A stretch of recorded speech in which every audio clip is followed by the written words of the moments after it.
Um, I, guys, I don't know why, but it says that we're live at 8. We're live at 7. It's I'm looking at it right here, and it says.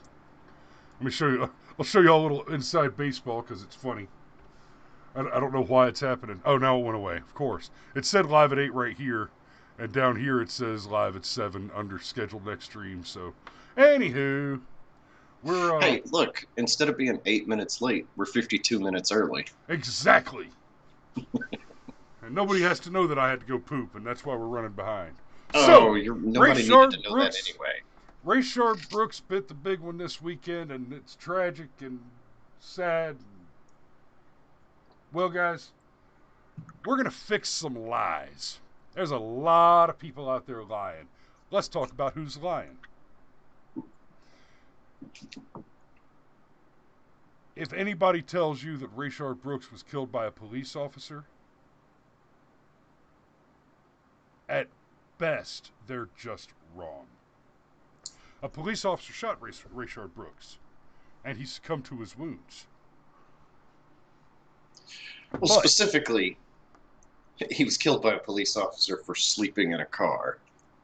And even that, like, okay, fine, he was killed by a police officer for passing out drunk behind the wheel. If you want to tell the lie, is at least a more accurate version of the lie. correct. So, you can see you can go watch the body cam footage now. And in the body cam footage, it's very clear. The officers came and got him out of the car. They gave him a field sobriety test. He was generally cooperative and polite when they came to talk to him. But he's clearly inebriated. He's clearly drunk and driving. And so the officers attempted to arrest him. And you can see it clear as day in the body cam footage. As soon as the officer pulled his left arm around behind his back and clapped the bracelet on him, before he could get the other arm into the handcuffs, Rayshard just loses his shit, starts throwing punches and fighting cops. Now, even that didn't necessarily need to end in his death. But then he took a cop's weapon. Watch the footage. In fact, it's Meme More Monday. Chris supplied us with our own homegrown meme that answers all those questions. Oh, yeah. Seriously, if you haven't seen it yet, please go check out the ballad of Rayshard Brooks. Everybody except for you, Danny. We know you're too tender-hearted. It's okay. We forgive you. Yeah, so... And good morning, Ron. Let me just make sure we got the sound on that real quick. You're going to make Danny run away. Okay, Danny, close your eyes.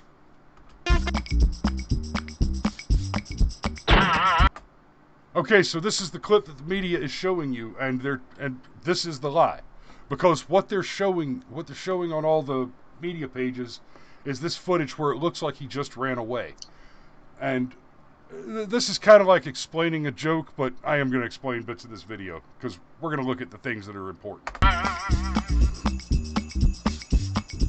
And there's the headline.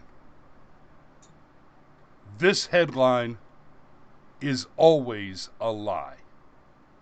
I dare you to show me an example that is an exception to that rule. And I imagine you might be able to find one. I dare you to track it down. I dare you. To be clear, there are no negative consequences that will be visited upon you by the giant and scary furry monster that I am. My point is, you will be disgusted with the world. It is a peril that you take upon yourself if you try to find this headline that is not a lie.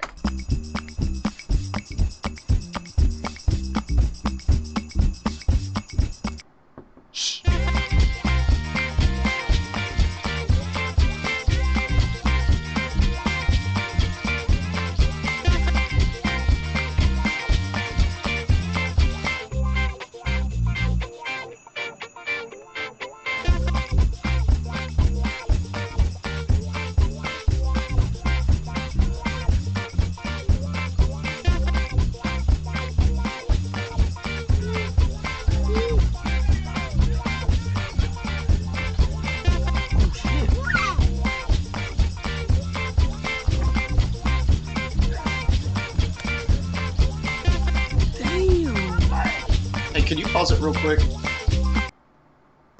Am I the only one who thinks it's darkly funny that you can hear the family in the background going, "What? Damn!" Oh, and you even hear the little kids squeal. I know that's an awful thing to laugh at, but sue me. Yeah. Excuse me. Okay. Yeah, please continue. So there it is. At this moment, these cops almost had no choice but to kill this man because he has taken a weapon from them. Whether or not that weapon is non-lethal is not even an issue. This man chose to take a weapon from a police officer. How dare you?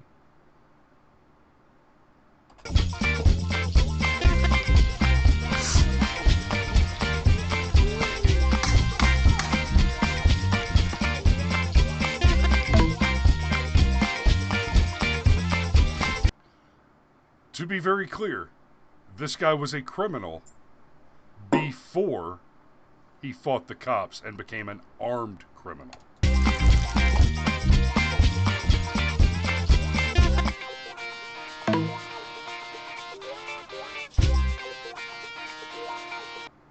Okay, I'm going to go back to that real quick. I'm actually a little miffed with myself about my editing choice here. Watch carefully. You can see when it freeze frames, what I tried to freeze frame on is the fact that he actually fired the weapon at the police. That's a very important piece of this equation. The police were justified in the shoot already at this point, and then he fired a weapon at them. See?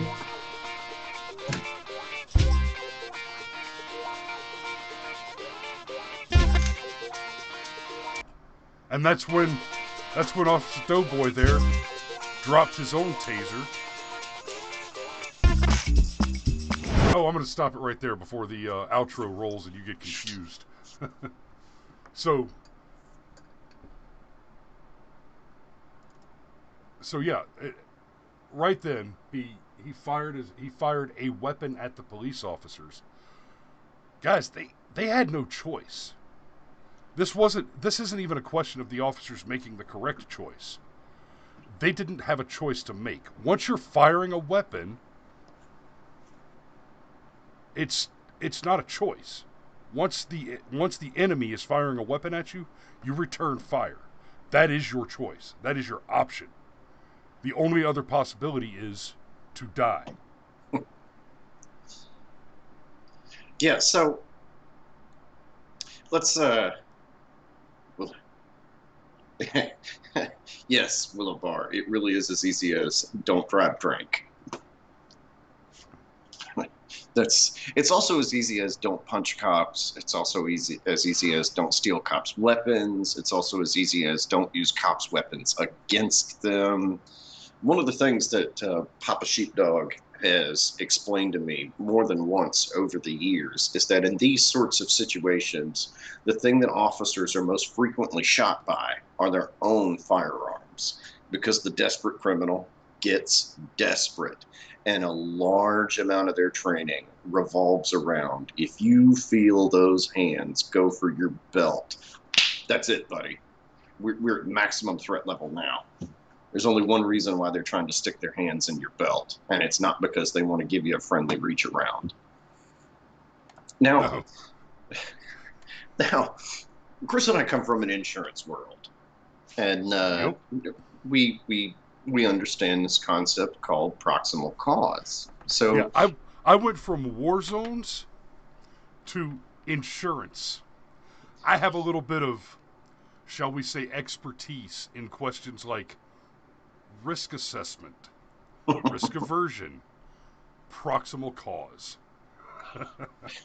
So proximal cause in a nutshell works like this.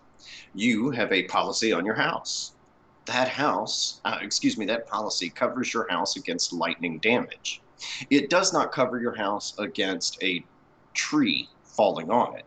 However, if lightning strikes the tree and that tree falls over onto your house, Well, now the damage is covered because the lightning was the proximal cause. And as Chris and I were discussing this, um, I said the proximal cause came from him driving drunk. And then Chris pointed out something in the Black Lives Matter rhetoric that moved the actual proximal cause quite a bit further down the field. And I found it very interesting. And it's why the rhetoric of Black Lives Matter gets the blame for what happened here. Yep. Please educate us, my good giant ogre brother. Okay, so in the fight video, you can see clearly that when the fight first starts, one of the officers is on Rayshard Brooks's back. And he's got him in what's called a rear naked hold. And that is a rear naked hold. You know what? Let me get some demonstrative images here.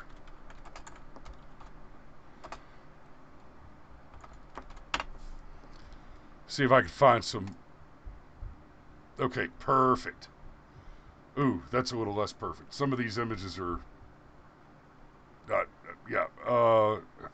Okay, I want to use a rear naked hold example that doesn't include a bikini.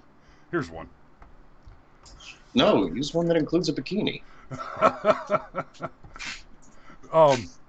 So actually, I hate to say it, but there was one that includes a bikini that's just a better illustration because you can see the layout here. This is called getting your hooks in. You've got the legs around the waist. You're on the person's back, legs around the waist. And you've got your feet and your heels in their thighs to hold them down, right?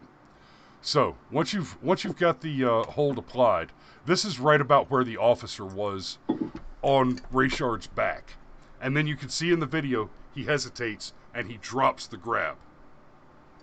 If he had just followed through, if this officer could have followed through with this hold, which is a neck restraint hold, a non-lethal neck restraint hold, Rayshard Brooks would still be alive. This officer hesitated because everybody made such a big deal out of the non-lethal neck restraint hold that was followed by, but did not cause, George Floyd's death. So the coroner's report on the George Floyd death shows us that George Floyd did not die of an injury to the neck. And this idea that there's a second coroner's report that says, no, he died of asphyxiation. You need to go read that report, because what that coroner said is, after I watched the video, it looks to me like he died of asphyxiation. What that coroner did not say, and explicitly said he could not determine from the autopsy, is that there is physical medical evidence in the autopsy that supports asphyxiation as cause of death. Okay? So let me be very clear. There is no autopsy which suggests with medical evidence that George Floyd was killed by having a knee on his neck. Both autopsies list the proximate causes of death to be his poor health coupled with drug abuse and excited delirium. George Floyd was a ticking time bomb that would probably have survived the day if he had not encountered a high-stress situation. Which is to say that any other high-stress situation similar to resisting arrest would also have likely caused George Floyd to die that day. The neck restraint on George Floyd, however, is proximally responsible for the shooting death of Rayshard Brooks, because the officer in the Rayshard Brooks case he got in a position where he needed to apply this maneuver, the rear naked choke. And with the rear naked choke, you've got your arm up around, and you're applying a blood choke, not a wind choke. So your bicep and your forearm are crushed in on the sides of the neck, restricting blood flow via the jugular veins. And the rear naked is especially effective because when you are in the rear naked chokehold, you don't realize that your body doesn't feel like it's choking out because it does not restrict your airflow. When you apply a windbreak choke, when you push down on the windpipe, your body loses its shit. It reacts to that. It tries to break free of that. Your body goes into survival mode. When you apply the blood choke, you don't feel the distress of asphyxiation. This doesn't cause you to feel physical anxiety and distress. What does is being in a chokehold, but the blood restriction doesn't. So it sneaks up on you. You don't realize it until you pass out that you're about to pass out. And so you think you've got another second or another second. You don't.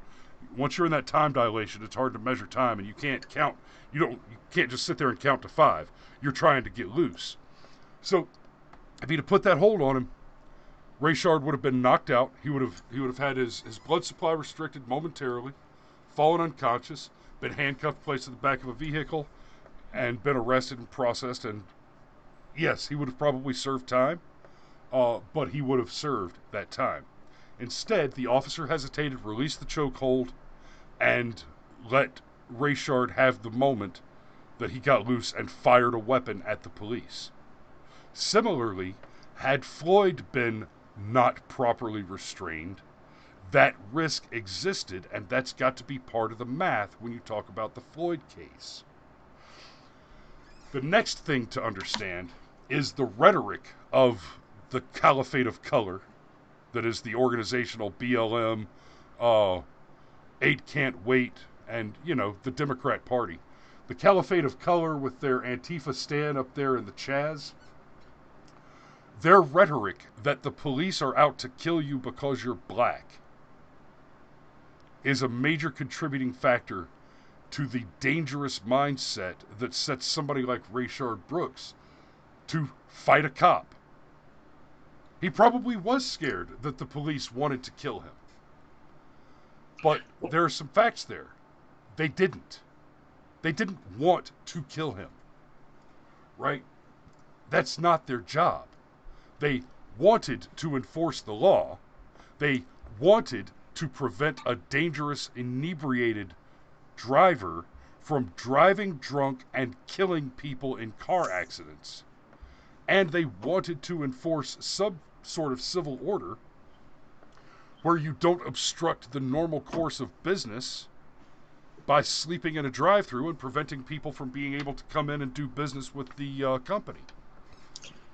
Well, that Wendy's isn't going to have to worry about any more drive-thru problems for a while. Nope. So the real tragedy of the death of Rayshard Brooks is that before the sun was up the next morning, the cop that pulled the trigger was fired without an investigation. And please understand, I've made the case on the George Floyd case that there's just not enough information. There are any number of probable variables that could have justified the George Floyd situation, but we just don't know enough to make an absolute determination. I'll say this unequivocally. The video that we have in the Rayshard Brooks incident, that was an absolutely 100% justified use of force. If the Rayshard Brooks incident was not a perfect, justified use of lethal force, then there's no such thing as a legitimate police officer. If a situation like the Rayshard Brooks cannot legitimately end in death, then there is no law. Yeah, and it's not just Rayshard Brooks who's afraid. One of the things that we've talked about on the show, of course, is the fact that if you want to stop the Ahmaud Arbery's, the Trayvon Martins, or whatever, quit teaching young black men that the police are evil and out to get them. But there's the other side of the coin. Or at least teach them to run away instead of fighting a cop. Well, it's like what Papa Sheepdog said. The public is actually 100% in control of these. Don't resist. I mean, compliance. Good shoot, bad shoot, doesn't matter. There's always an element of non-compliance. But there's the other side. Papa Sheepdog also mentioned that he's had guys he's arrested and they're just singing the whole way to the jail. I'm gonna get paid. I'm gonna get paid. I'm gonna get paid. If you think the cop is wrong, go with it. Because you will get paid. Because you will get paid. But no, there's assuming you can prove he's wrong. But the other side of it is, I strongly suspect that part of what happened here is it fired off in the back of that cop's mind. Holy shit, I'm white. This guy's black. 10 to 1, somebody's already whipped out their iPhone and is filming me. And do I want to be the next white cop that put his hands on a black man's neck? And let me say this to you white cops out there. There's controversy swirling around the idea of neck holds. It's bullshit. Neck holds are less than lethal. They're very effective. And if you can get a rear naked choke that knocks a man out and therefore saves his life because he's fighting a cop and that's likely to end in his death, if you can save a man's life by choking him out, do it.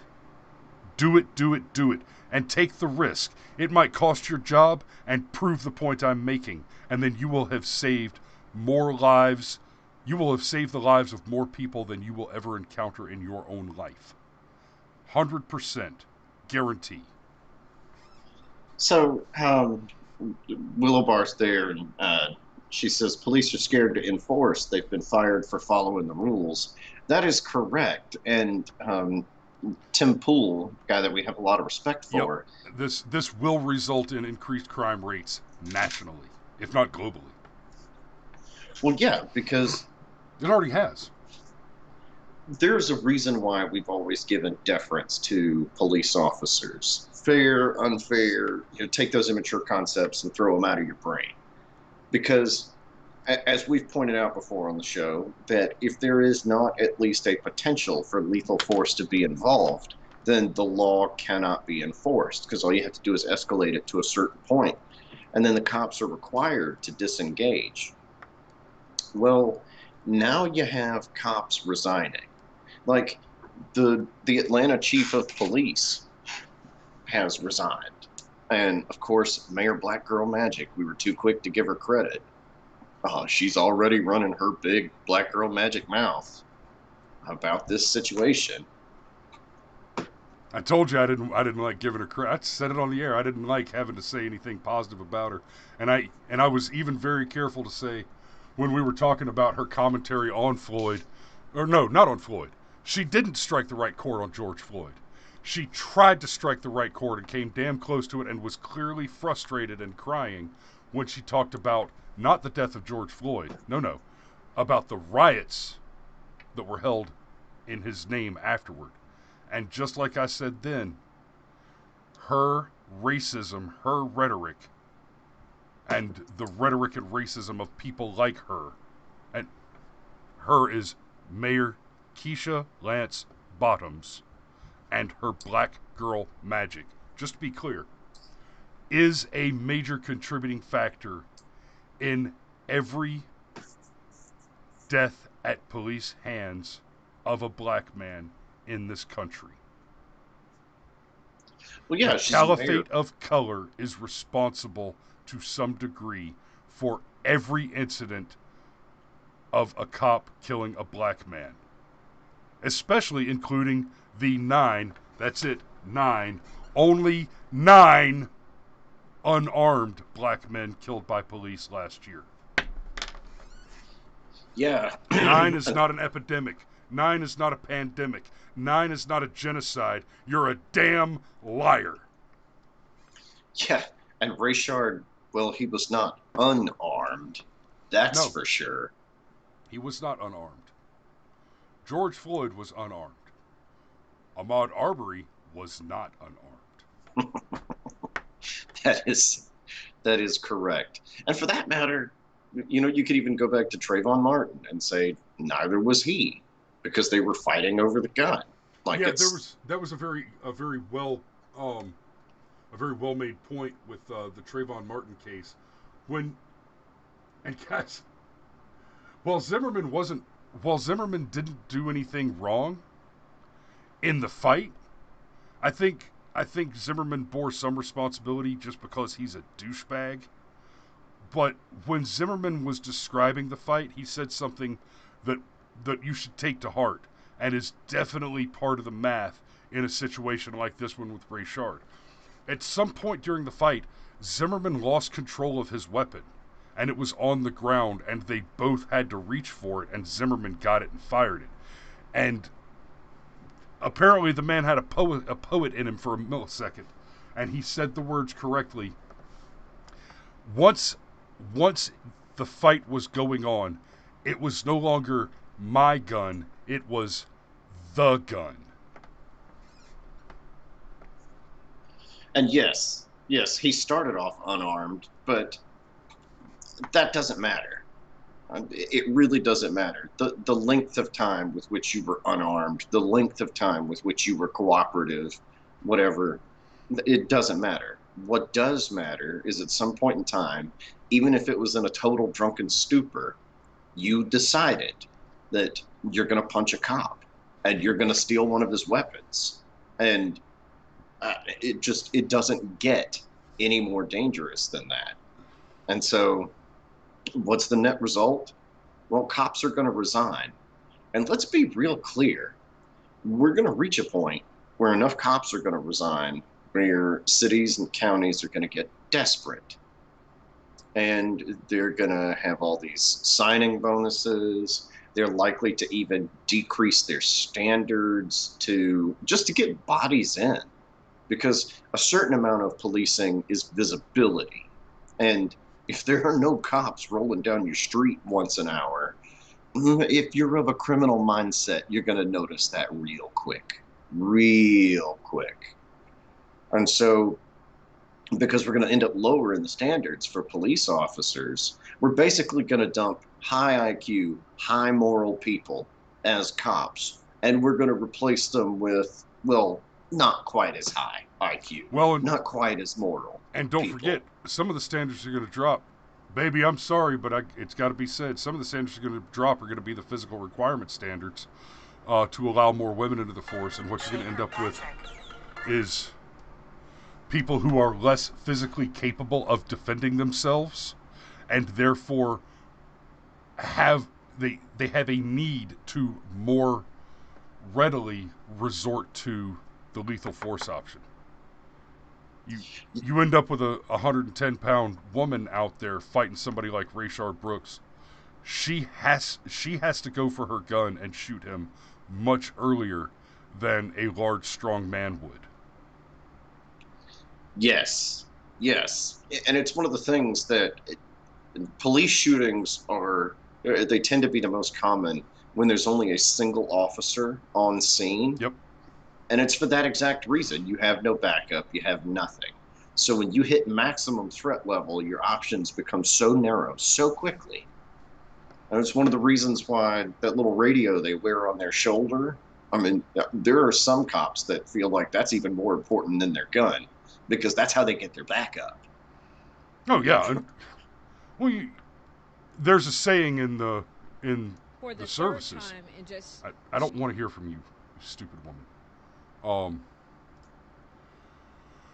There's a saying that we go back to in the service often. The first thing to die in combat, the first thing to die on the battlefield is communications. Right. And that's, yeah. Once the bullets are flying, it's hard to keep up with talking on that radio. But as long as you've got contact with that radio, you find yourself in a tick. You find yourself troops in contact in the middle of an ambush. You can get your hand up and thumb that push to talk button and radio for backup. Now all of a sudden, all you've got to do is hold on. If you can ride that bull until the clown show rolls up, you're gonna be all right. So Willowbar apparently is just all about the internalized misogyny, because she says she'd rather have the big strong man if it comes to physical defense, but would prefer the smart little lady to defend her in court. Did you just assume things about genders? How dare you? You Well, mean men and women are different? let's be fair. No. My wife is married to something akin to Jane Cobb, to a really smart Jane Cobb, and my cousin Nikki is probably the. Sorry, Nikki, but we both remember Bobo. Probably the second most brilliant lawyer I know. Um, ever since Bobo passed, I got to give it to. But hey, Nikki, here's your F bomb for the show. Nikki will fuck you up, son. You don't want to be on the wrong side of that argument. Right? So, but this is where we're at. This is going to lead to more people like Papa Sheepdog leaving the force. Because I realize being a soldier is not exactly the same thing as being a cop, but I mean, Chris, what happens if all of a sudden you literally cannot trust your command structure to have your back anymore? Uh, yeah, that's.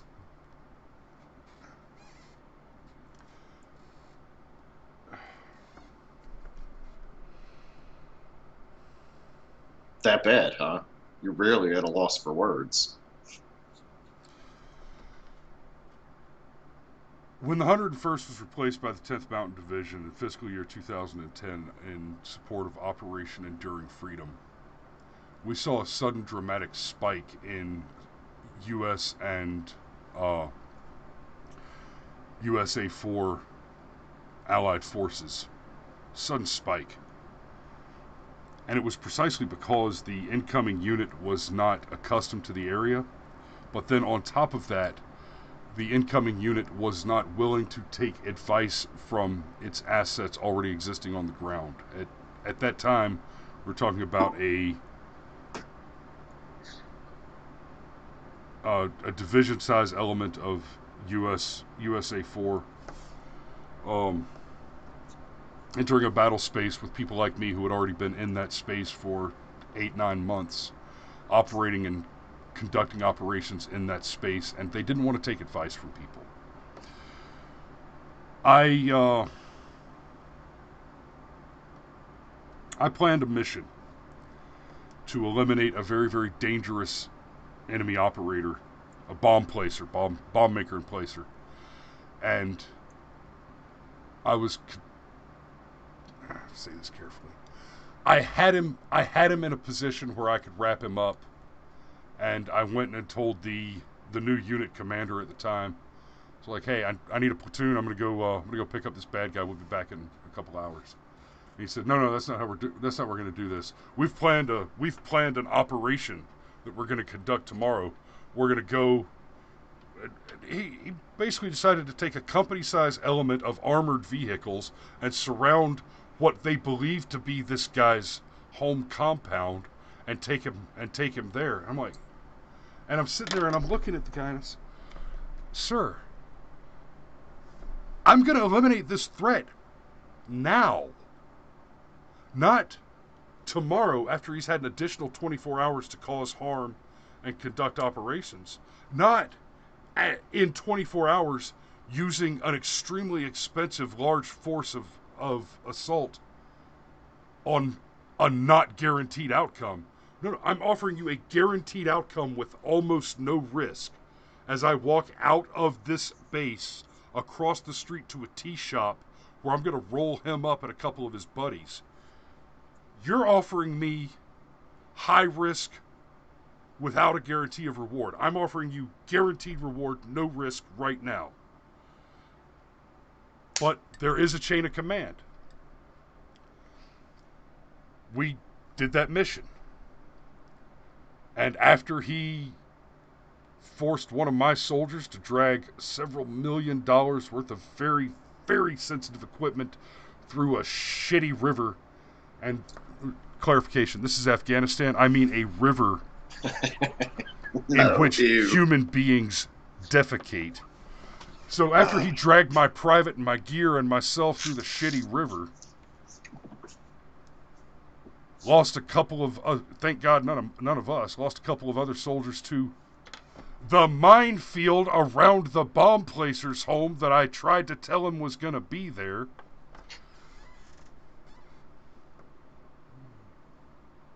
I got fired after that mission. I was told by that commander that his exact words were, Sergeant Lowry, I need you to be a little less cowboy. And I looked at him and said, well, sir, I need you to spread a fucking sack and start killing terrorists while we've still got some soldiers. Whoops. Yeah. So, suffice it to say that if you've lost faith in your leadership, if your leadership cannot have faith had in it, you are in mortal peril. You think that's part of why the Atlanta police chief resigned? Yes, and I'm glad she did, because let me tell you something. If the only thing she did was resign, the fact of the matter is she has abandoned the officers that serve beneath her. If she hadn't done anything else to fail them up to this point, that she is willing to abandon them speaks volumes, and the volumes that it speaks are that she should never have occupied the position to begin with. She did not have the moral, ethical, or she was never qualified for the job. Here's what I suspect happened. I think what happened is she and Mayor Black Girl Magic, they've got each other on speed dial. And Mayor Black Girl Magic called her and said, I need you to rake these two cops over the coals. And Chief of Police says, no, this is obviously a clean shoot. I'm not going to do that. And Mayor Black Girl Magic said, fine, you can quit or I'll figure out how to get you fired. So, and if we get that story, if it turns out that that's the case, I'll retract the statement that I just made. I think your statement is fair. It's equally as possible as the one that I suggest. I just tend to think that what happened here is it's not at all uncommon for people in positions of authority to resign and protest if they're being asked to do things that they think are unethical.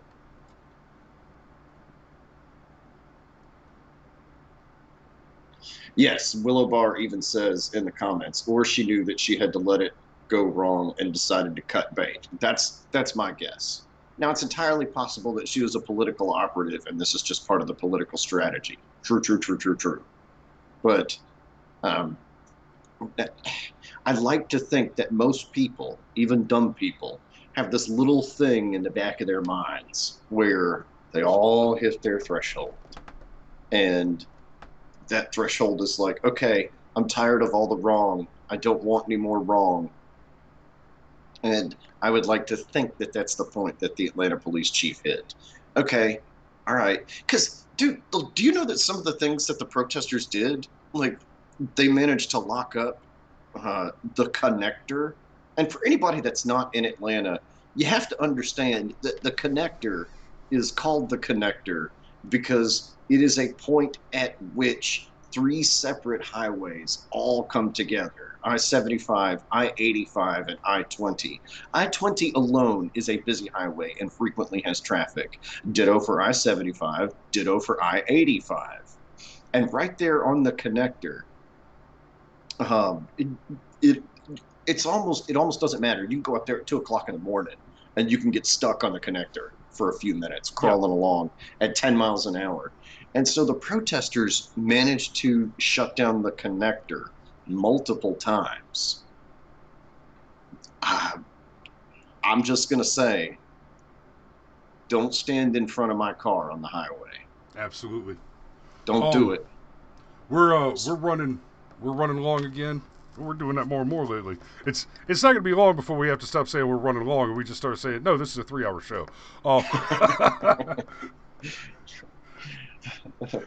As much and hey, I ain't gonna lie. As much as I'm gonna miss him, Rush, I'd love to get your job. Yeah, I think everybody would. But but not for another 10 years. Yeah, 20 years. You stay strong out there, brother. Let me not really switch gears, but I want to touch on this before we move any further because Stacey Abrams is a local politician. Uh, she's Oh, she's Stacy a missed terrible it by that person. much? She's yeah. She's a terrible person, and she's criminally negligent in her what's the word I'm looking for? Understanding of reality. The killing of Rayshard Brooks in Atlanta last night demands we severely restrict the use of deadly force. No, it doesn't. You're a fucking moron.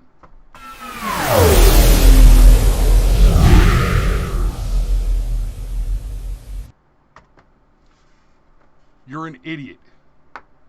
Yes, investigations must be called for, but so too should accountability. Sleeping in a drive-thru must not end in death. That statement right there. Sleeping in a drive-thru must not end in death. Sleeping in a drive-thru did not end in death. Passing a $20 counterfeit bill did not end in death. Selling Lucy's without paying on the tax stamps did not end in death. Putting your hands up and screaming "don't shoot" did not end in death. Going to the store to buy Skittles did not end in death. Assaulting someone with the probable intent to commit murder, and in almost each of those cases, that person being an armed authority, legitimate police authority. The exception is the Skittles one. That's Zimmerman. But even that was assaulting a police officer with the probable intent to cause his death is what ended in death. If you say the words X, sleeping in a drive-thru, buying Skittles, selling cigarettes, passing a $20 bill, sitting in your car smoking a joint, should not end in death, it's because you're a goddamn liar. Stop it. Your lies are getting black men killed. You are responsible for each of their deaths. Tangentially, proximally, but that responsibility is yours to bear because you are teaching them that the police just want to murder them, and that is a flat, bald-faced lie.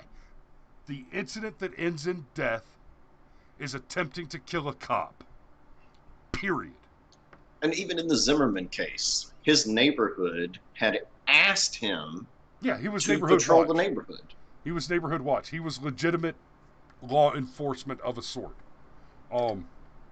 Constitutionally protected, legitimate law enforcement. 10th Amendment, all rights, all responsibilities not ceded to the federal government or reserved to the state and to the people. So yes, 10th Amendment tells us that a neighborhood watch is a legitimate force use enforcement authority. It's the same legal reasoning that gives us. Well, no, it's not. It's almost the same legal reasoning and containing of the citizens' arrest authority of citizens. So just real quick, I like your caliphate of color because basically that means that people are kneeling for the cock. Yes. Do not kneel for the cock. The Caliphate of Color does not want your apology. They want They you want dead. your they want your subservience. Let's be very clear. One of the demands of Black Lives Matter, I shit you not, is the abolition of the traditional family. Like the root cause of most black on black, like the root cause of systemic black poverty cycle in every case can be traced back to fatherlessness, right? To the absence of black fathers in the homes. BLM is actively demanding that fathers be removed from the homes. So ask yourself, what do they want? They want they want the power, man. They want me and you brought and to heel. and the That's power what they want. that groups like BLM, 8 Can't Wait, Democrats, the power that they want is most easily held over the weakest possible people. That is why they are actively interested in destroying your communities. That is why, in order to conduct protests, they burn down your homes and your communities to keep you poor and weak. That's their plan. Shun the caliphate of color. So, I think that Oh, about. hang on. No, my wife says, where does it say that? I assume you have the website. I want to see evidence. Yeah, damn it. Why have somebody keep Jesus you Christ. honest? All right, woman. Let me see. Let me pull it up. Oh, where are the demands? Where are the demands? Oh, About? I bet it's under there. Are you sure you don't want to sign up for updates? I'm sure I don't want to sign up for updates. Damn it.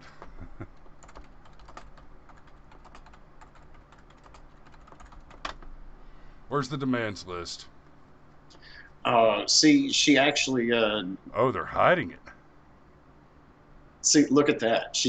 Your wife's actually being really nice. She says you guys always have the factual And facts. she's right. She's right. If you don't have any descendants, will your property to black and brown family. If you're inheriting property, give it up. If you're a developer, a realtor, give it up. If you can afford to downsize, give up your home. If any of the people you intend to leave your property to are racist assholes, change the will and your. Okay. This should be easy, but all those sheetless Klan Nazis and other little white men will be.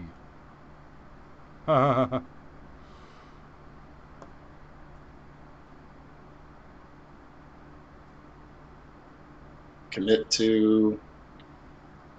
Can't really see. This one doesn't Oh, include it.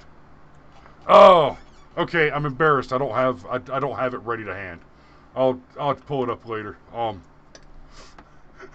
Dance, man, dance. Yes, dear. but nonetheless, I, I'm willing to go out on a limb and say that because Black Lives Matter is an inherently Marxist organization, and since all more Marxist organizations want things like the abolition of religion and the abolition of the family structure and all of that kind of thing, I don't think it's much of an Oh, assumptive leap. real quick. Here's the problem. They've taken down that part of the site. They've removed it. Whoops. Oh, gosh, that's largely unsurprising, is what that is. It's incredibly predictable, cynically so. Rod says Copperhead even did the police training course. I don't know to which you refer, sir. So, but anyway, we'll do that another time. I think we got to wrap it up right now because it's 3 minutes to 8, and Cameron has to drive way far away for his first stop this morning. yep.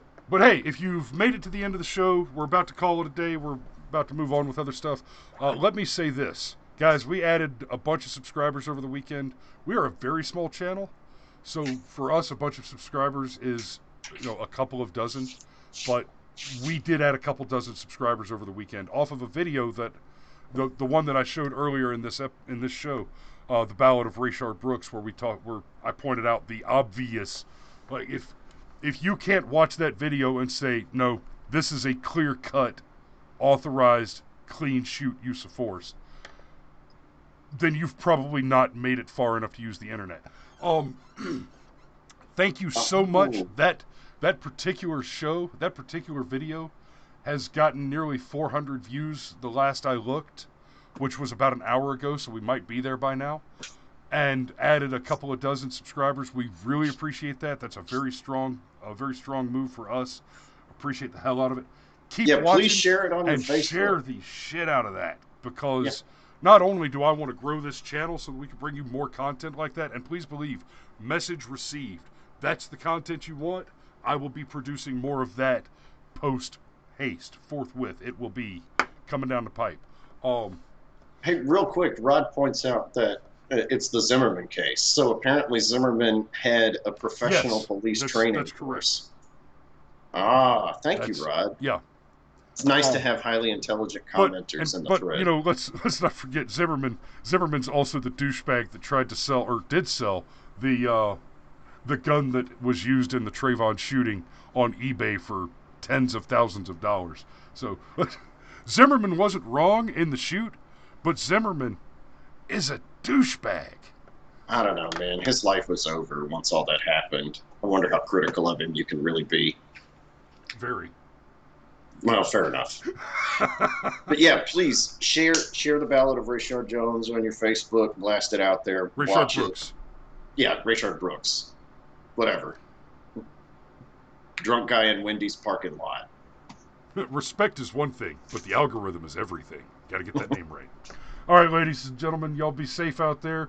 And, babe, I'm going to go smoke a cigarette, and I'll be up in a minute. Deuces.